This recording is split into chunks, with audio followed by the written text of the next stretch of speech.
কত? আরে খালি 160 টাকা কেজি কাতল, বড় বড় কাতল। চলে আসেন, কম দাম, 160 টাকা কেজি বড় বড় কাতল।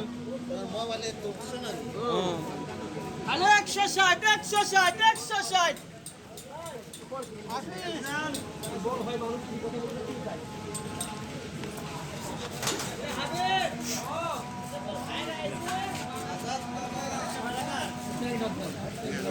কাতল খালি 160। ওজন কত খান দি? ওজন কেজি 900 800। যে বড় বড় মাথা হয়, এ তো বড় সমস্যা। কাতল মাছের চলের লাগি মাথা লাগে ভাই। চল বাইকে দিবেন মাথা নাই। আর রুই কত? রুই 320। ওজন ওজন 2 2.5। 320। কি ফেসবুকে দিচ্ছ না? দেখি যেখানে সেখানে